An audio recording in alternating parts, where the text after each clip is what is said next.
All right, my beautiful people. Thanks so much for tuning in to the Wealthy, Healthy, Happy Success Show. I forgot success again. We're on day number 3, man. We're going through the 15 laws of invaluable growth. We're now on day number 10. I'm your host, ERGJ, Certified Financial Educator. And we are on the law of the rubber band. And this is all about talking about stretching yourself outside of your comfort zone so you can actually see the growth that you want to see in your life. When you stay in your comfort zone, you stay in a place of familiarity. And in order for you really to start to maximize some of the potential that's inside of you, you're going to have to stretch yourself. And so hopefully all this week you've been stretching yourself to new dimensions that you haven't seen before. And you're starting to see that you got gifts and talents and abilities that are inside of you that have just been lying dormant, quite possibly because we've been living in the comfort zone or the life that we've created for ourselves. So hopefully this week you've gone out and done something different. Stretch yourself a little bit further, tried something new, joined a new room, something to stretch yourself. And for many of you that tune into this show, you might be out doing your own thing and trying new things all the time. And this is just probably just a reminder of the capacity. If you think about where you are right now in life and you think about the capacity for which you could actually be living, as we say, if you're not where you want to be in life, that should be motivation enough. That should be motivation enough for you to get up every morning. That should be motivation enough for you to keep on going after that's which it is that you want in life. Motivation enough for you to join this show. If you're not where you want to be in life, that should be motivation enough. We got Pat here with us, our co-host. How are you, sir? Phenomenal.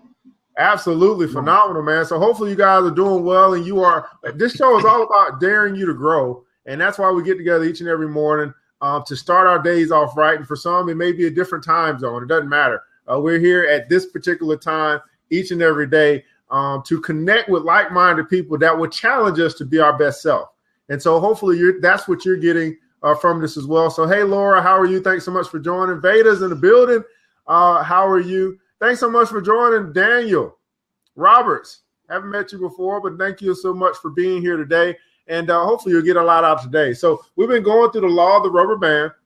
We're going to hopefully finish that up today. We're on the point number 4 from John Maxwell. This is John Maxwell's book, 15 Laws of Invaluable Growth. And we started out talking about stretching yourself. And he says in point number 4 that stretching always requires change. Stretching always requires change. And he said he likes being comfortable and is always tempted to resist stretching, but growth doesn't come from staying in your comfort zone. You can't improve and avoid change at the same time. You can't improve and avoid change at the same time. So he talked about 2 points here in which he would use to actually embrace change and kick himself out of his comfort zone. Embrace change and kick himself out of his comfort zone. First, he said that he had to stop looking over his shoulder. You can't focus on your past and also change the present at the same time. And so your history, as we said yesterday, your history is not your destiny. So are you going to focus on being better today? Not worried about yesterday and really looking towards the future. But you notice you got to do something today. You got to be better today in order for your future to be better. Are you willing to be better today, Pat? Well, and the other important thing to kind of look at is if you're looking at your past always, it'd be like driving a car by looking at the rearview mirror and not paying attention to what's in front of you. You're not going to end up where you want to be.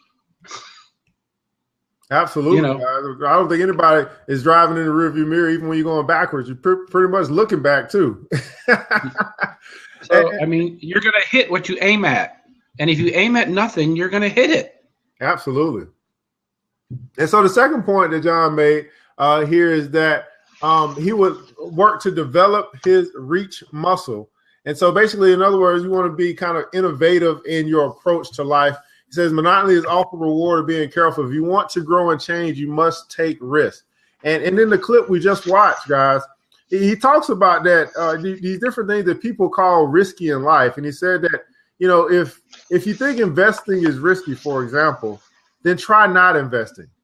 And so once Jim Rohn realized that everything is a risk, he started to embrace risk because he knows on the other side of risk, there comes reward. And so as you think about the things that you're doing in life, as you think about growth for yourself, you might be thinking, hey, if I grow, if I step outside of my comfort zone, that's risky. But the reality is, if you don't step out of your comfort zone, that's risky. So you got to decide what risk you're willing to take. And there was this quote that I came across on a meme that said that, for example, if you think that trying to be wealthy is trying to be wealthy is risky, then try being poor. Like, what is your level? Choose your risk today. You got to choose your risk today, because the reality is, no matter which choice that you make for your life, it's all risky. And so which level of risk, which risk are you willing to choose today, Pat? Well, getting on a plane's a risk because, sometimes planes fall out of the sky. Getting in a car is a risk because there's thousands of car accidents every day. Leaving your home is a risk. You're probably safer in your home. Or are you? Because if you stay there and don't progress, what would you become? So, like you said, everything in life is a risk.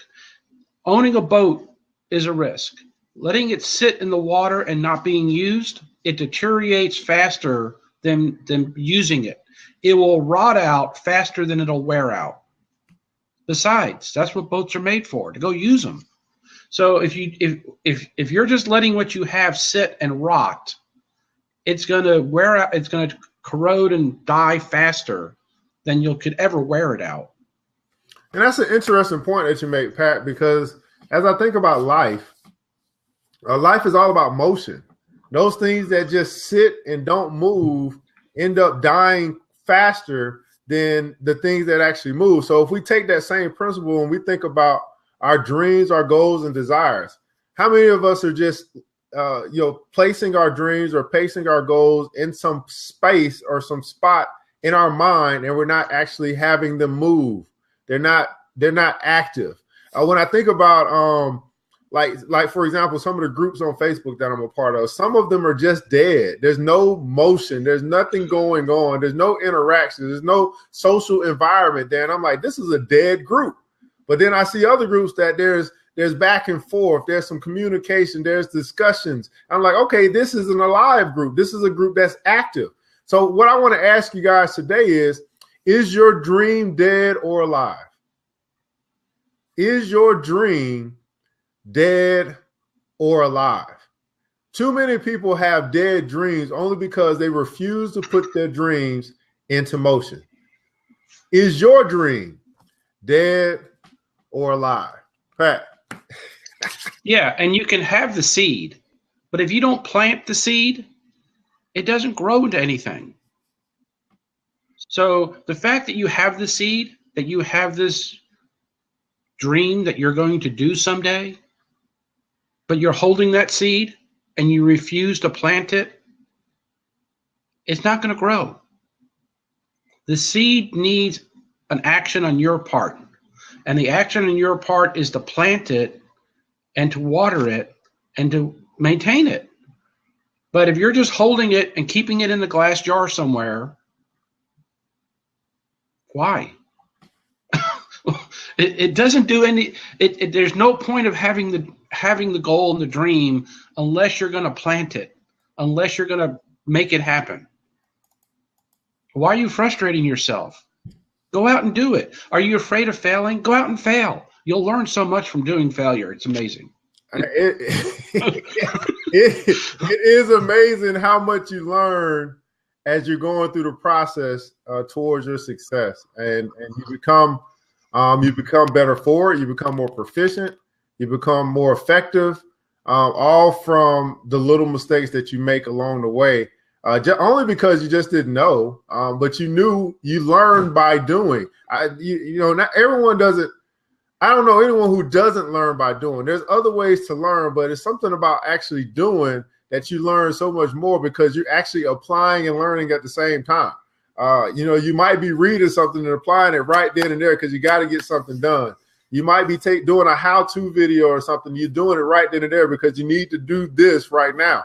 And it's something about the application of what it is that you're studying or learning that takes it from being just book knowledge to actually street or common knowledge for yourself. And now you become proficient in that particular area. And George Eliot, he says this, he says, never too late to be what you might have been. It's never too late to be what you might have been. So if you're sitting on the fence as it relates to your dreams, your goals, your desires, our challenge to you today is get off the fence and grow. Because quite honestly, you're doing the world no justice by not pursuing your very own dream, by not going after the goal that's going to have you in a state of success or in a state of happiness because you're going after that which it is that you want. Is your dream dead or alive? And the way that you can keep it alive is by stretching yourself each and every day. Stretch yourself outside of your comfort zone, because the only thing that's comfortable is what you have created up until this point. But here's the wonderful news that you are a creator, and you can actually create a very new life if you just decide to. Step number 5 that John talked about, he said that stretching sets you apart from others. He says that stretching sets you apart from others. I'm not going to read that part. He said, improving yourself is the best way to help your team. Successful people set themselves apart because they initiate the improvement others need. When you get better, those around you benefit. Excellence has the potential to spread in the same way that mediocrity does. Let me repeat that again. Excellence has the potential to spread in the same way that mediocrity does. The positives or the negatives of a group always begin with one. When you get better, so will others. So as you think about really stretching yourself, I mean, and you will find this, guys, when you decide to do something different, you're going to have a portion of the group that actually is vibing with what you're doing, and they start supporting you because you become the leader in that initiative. And we have to decide whether we're going to be on the positive side of doing something different or on the negative side. So in other words, here's what the negative people do. They see something wrong and they complain about it. And they moan and they whine. They talk about the job. They talk about the boss. They talk about the government. They're initiating nothing for change but complaining. But the positive people, they initiate change. Here is what we're going to do about this problem. We're searching for solutions, and we're actually going to go about finding a resolve so that we don't have to talk about it no more. And so you got to ask yourself, which side of that coin are you on? Are you the person that complains, or are you the person that changes? And it's the people that change, that decide to do that set themselves apart from the crowd. Pat. Well, and we have to remember, we are all leaders of somebody. Somebody's watching, looking up to you. You are a leader. And the definition of leadership is influence. Somehow, every day you are influencing others. And the question is, are you influencing others, which is your own environment, in such a way that you're going to plant the seed for better? Or are you influencing your own environment to your own harm? You know, stop stepping on your own foot. Stop stepping on your own foot. So, guys, we are all leaders of somebody. We're leaders that are waking up this morning and coming together. We're leaders that is hopefully leading in our field as well. And so it's all about growth, man. How have you guys really grown this week? Have you found yourselves in situations that have caused you to really get uncomfortable, stretch yourself, learn something new, and become a better person? Become a better leader, become a better business person, just become better. And as each and every day when you take on those challenges, because they come, it's a matter of we're going to take them on or not. When we take on those challenges, we find ourselves stretching to be our best self. And so in point number 6 that John Maxwell made, he talked about stretching can become a lifestyle. That's what we're talking about, embracing change, embracing the uncomfortable moments, embracing those points of pain that would actually cause us to grow. He said it become a lifestyle. And at the end of the day, when we talk about we dare you to grow, as John said, he says that he refused to give up growing. So even as he's gotten older, he's always looking for ways to grow. And Pat, you said yesterday, a tree, it doesn't decide, it doesn't make a decision. It just grows until it can't anymore. these things in nature, they just do it until. They don't stop. They just keep doing it until. Keep growing, and keep growing. And so here's the following words that he sums up how John feels. And I think we've heard this in this poem. It says, I'm not where I'm supposed to be. I'm not what I want to be, but I'm not what I used to be. I haven't learned how to arrive. I just learned how to keep going. I'll repeat that again. I'm not where I'm supposed to be. I'm not where I want to be, but I'm not what I used to be. I haven't learned how to arrive. I've just learned how to keep going. And have you learned how to keep going? Have you learned how to keep going? I surely have. I just keep going each and every day. I don't have an off button. I just keep going. Why not? Just keep moving forward. And eventually you're going to find yourself living the life that you want to live, accomplishing the things that you want to accomplish, all because you never stopped. You just kept going. Pat. Well, and that's where we end up building disciplines in our lives, right? So somebody who gets up and jogs every morning, after a while, it becomes an automatic. They automatically just go jogging every morning because that now becomes their lifestyle. Change happens whether you like it or not. You're not the same person you were yesterday. Another day has passed. Things have changed. You're a day older. You're going to be another day older tomorrow. It's going to happen. Change happens. Why people resist change makes absolutely no sense. So since change is going to happen anyway, and since you don't have a choice, change is happening, right? Society's marching on. Human knowledge doubles every 18 months. Things change. Where was Blab 18 months ago? It didn't exist, right? The phone you have today, where was that 2 years ago? Well, you may still have a 2-year-old phone, but the phones they have available today weren't available 2 years ago. Change happens constantly. Fighting change is silly. So if it's going to happen, are you using it to your advantage? Are you steering through it? Are you letting it just become something else I got to do now? It's not something else you got to do. It's something else you get to do. Yeah, as we talk about this embracing change, Pat, I think it's, let's talk about this thing a little bit, man, because in each one of your industries, there's change that is happening. Regardless of what industry you're in, there's change is happening. And so ask yourself, have you really embraced change? Now, here's an example I want to give you. As I'm thinking about, because I'm working on my website now, right? And when I really originally started my website, I was like, I just wanted a space, right? And it was like, oh, okay, I got a website, but it really wasn't. I pride myself in having dynamic, whatever it is that I do, it being dynamic. And so when I started my website, it was just like I really didn't care about it. It just was a website. But then I realized that it's important that I make my website important because this is the space that a lot of people are going to go to. It's a space that represents me. So when I started thinking about, okay, well, I don't want just a website. I want a website that is going to be relevant for the next 2 to 3 years. Because if I don't think like that, then my website is going to be outdated tomorrow. So I said, well, I got to push the envelope and I got to start working on getting a website that's going to be relevant at least for the next 2 to 3 years before I have to go and make it even more relevant.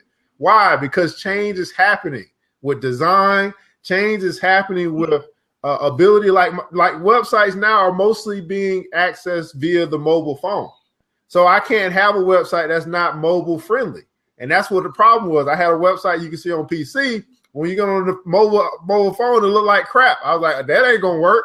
So I had to change. I had to adjust. I didn't shrink away from it. I just said, hey, this is what's going on. And this is where I need to be in order for this property that I have that represents my brand is relevant.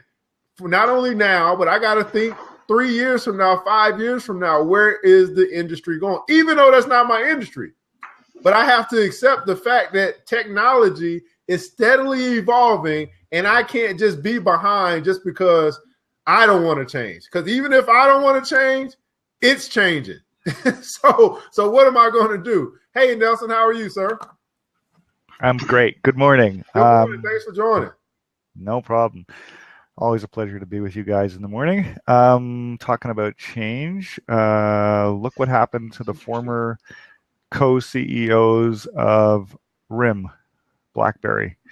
They were not paying attention when Steve Jobs unveiled the iPhone in 2007. So much so that one of the co-CEOs had a mic stuck in his face by a television reporter and asked, "What do you think of this?" And he said, "I'm not afraid of this. Nobody wants all those toys and apps. Everybody wants a keyboard." Guess what? Statement came back to bite him in the you-know-what. He wasn't paying attention to business. They had the entire industry all to themselves because they invented the industry. And then Apple and Android came along and just took it away because they weren't paying attention. They were not paying attention to change. And that's what kind of happens, man. We see that all across the board, right? We see that with a whole bunch of different industries, a whole bunch of different companies that they don't embrace change and they find themselves being phased out of the market.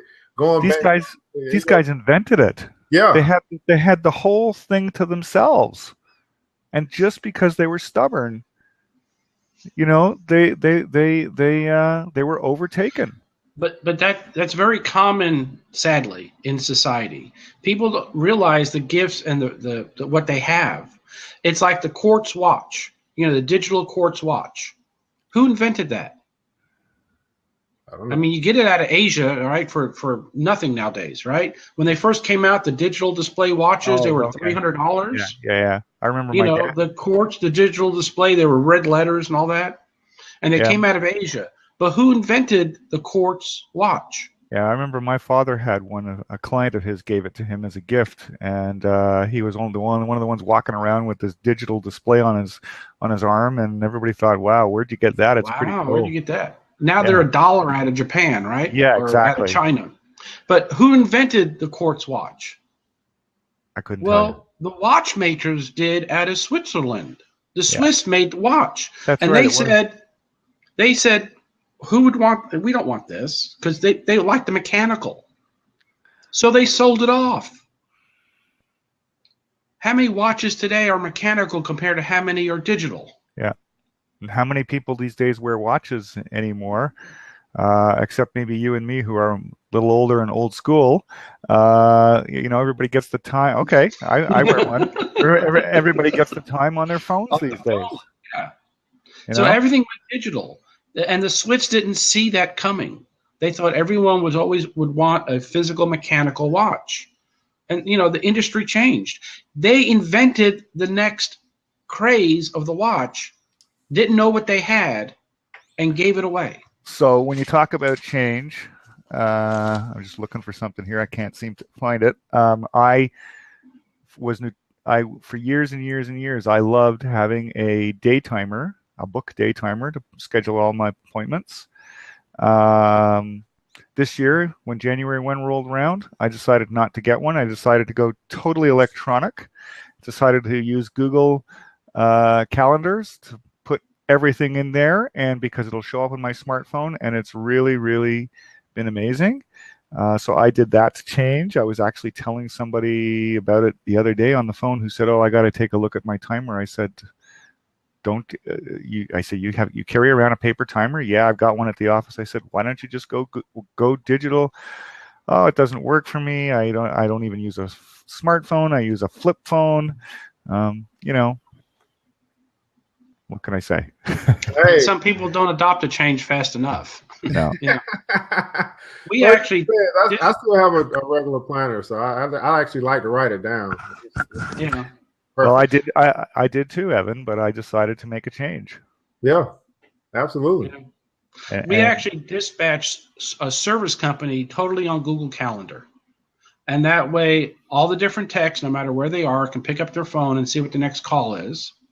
And when they're on their phone and they pick up that appointment, they can actually push the address and it shows the map and they can go right there. It's real interesting you say that, because I was at my dentist's office 2 weeks ago, and for years and years and years, I've told them, don't call me and don't remind me. I'm not a little kid. You're not my mother. You don't need to remind me. I'm an adult. So they've got strict orders from me not to call me, and they adhere to it. But what they do, and I see them doing it when I'm leaving, is they're constantly calling people to remind them of their appointments. I said, why don't you guys just get a Gmail address? That'll give you access to Google Calendar. And why can't you just start collecting people's emails and send them Google Calendar invites, and then you wouldn't have to pick up the phone and dial them every single day.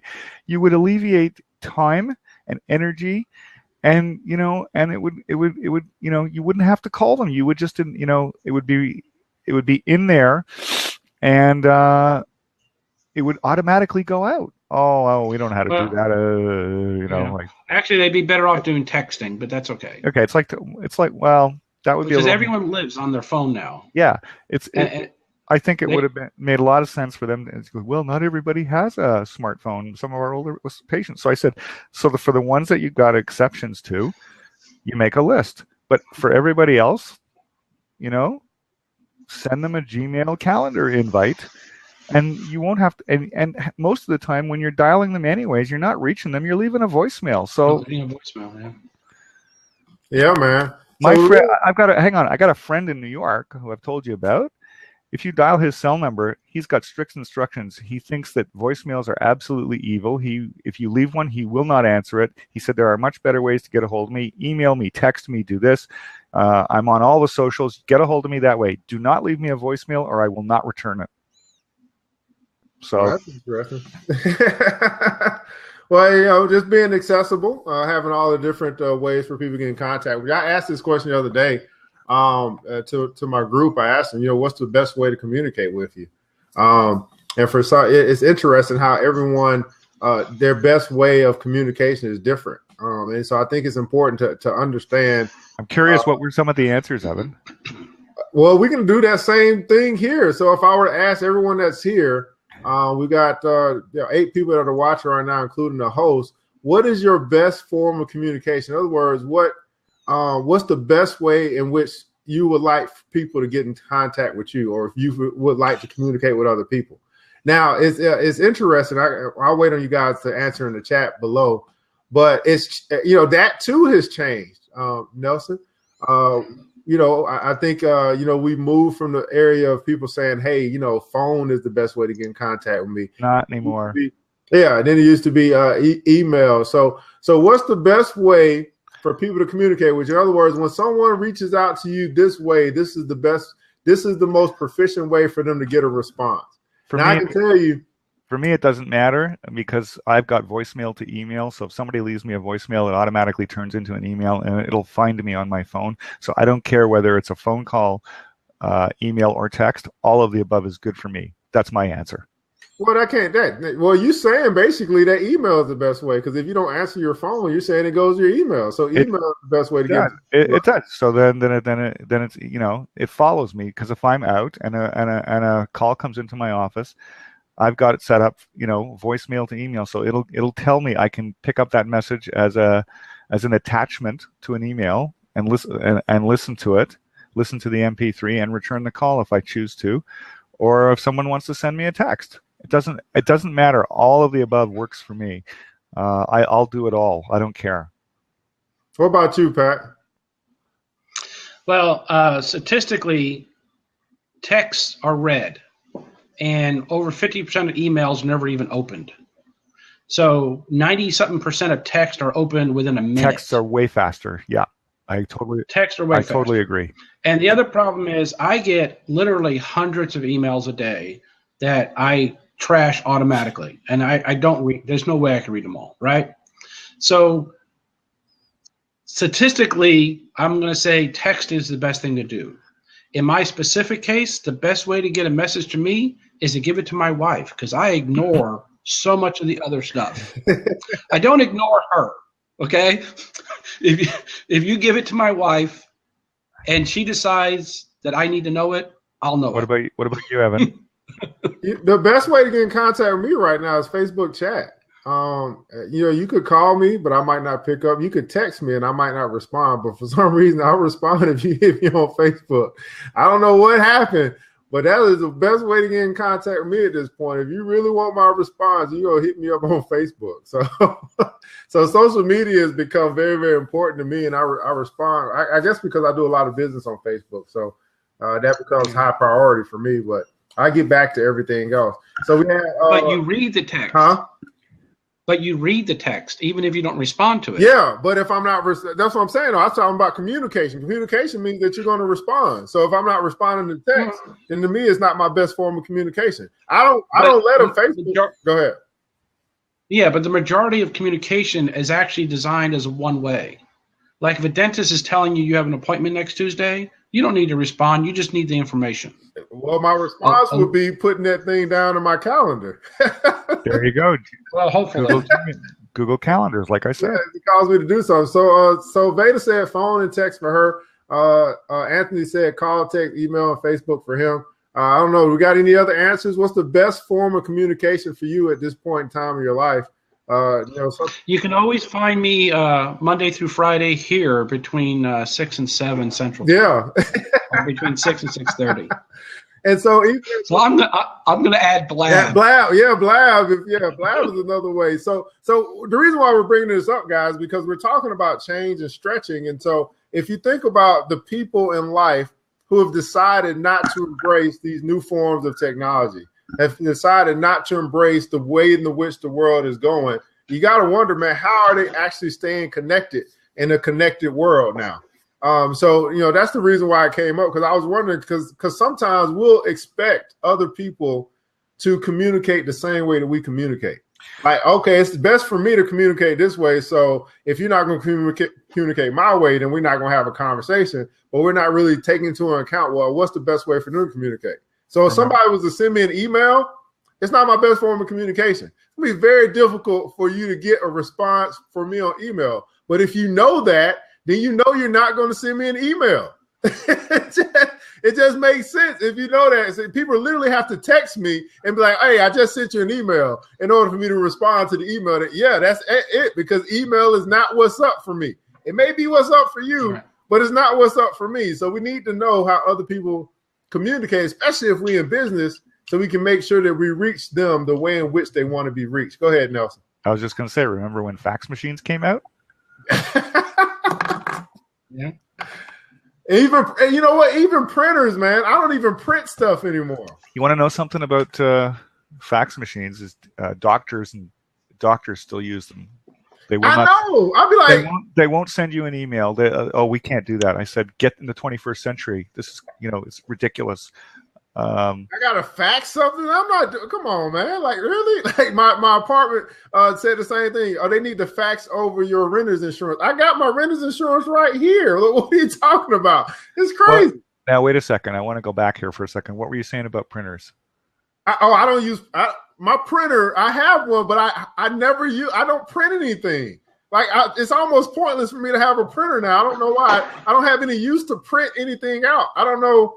Is anybody else like really not using printers either? Like much at all? Like your home printer? I just don't use it. I don't know. You got dust on it. I do when I want to see stuff. Yeah, I print stuff out and put it into a file. I create file folders for clients, and I put stuff into the folders. So I do. So you don't store your stuff electronically? I do both. Okay. But that works for me. Yeah, I know. I'm just asking. I'm just saying. I really don't use my printer much. I just wonder why. I got it thinking that I was going to use it a lot, but now, like you say, I scan stuff, I save it somewhere, I store it somewhere, and I can send it out digitally. So I don't really have a need to print the stuff out anymore. I don't know. How about you, Pat?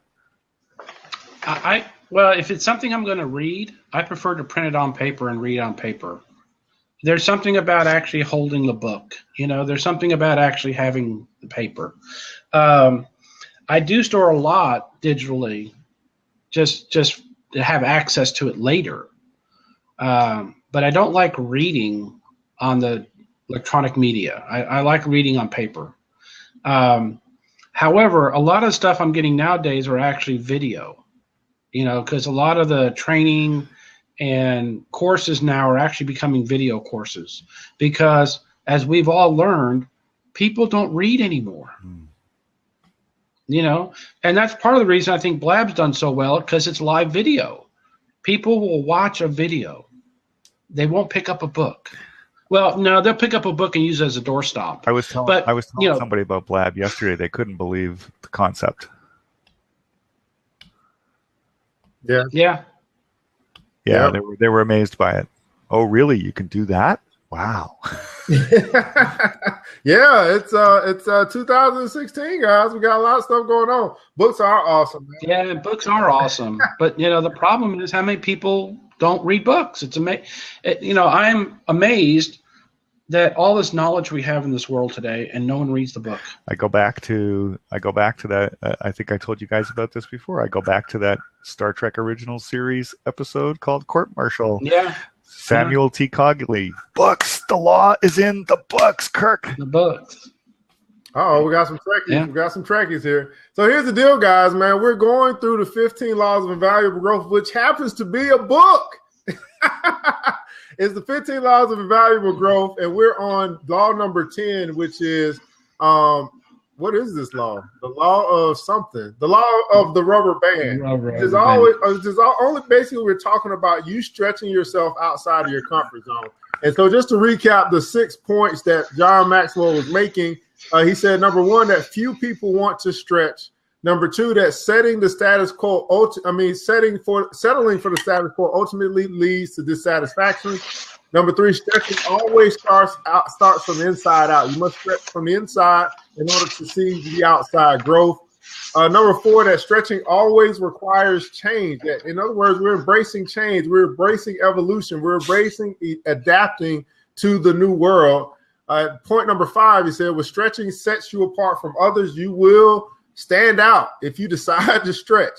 And I think that's one of the reasons why people don't do it. And then number six, that stretching can become a lifestyle. And so we'll pick up on number 7 tomorrow. And we'll also have our recap. And then also tomorrow is our Fan Friday. So what we want to know from you is, how have you stretched this week? How have you grown this week? How have you stepped outside of your comfort zone? And how has this week's message of going through the law of the rubber band, how has it impacted your life? And so tomorrow is going to be all about you. It's not a me show, it's a we show. So we're here Monday through Friday, 7 a.m. Eastern Standard Time. It's all about coming together with like-minded people who are going to dare you to grow. Nelson, you got any last words for the peeps? Go out and be awesome today and make a difference. Go out and be awesome today, make a difference. Pat, any last words for the peeps? As you stretch a rubber band, you hit resistance. Push through the resistance. Oh, yes. Push through the resistance, guys. Hey, here's the deal, guys. Go out today and be awesome, be great, be wealthy, be healthy, be happy, be of good success, and we're out.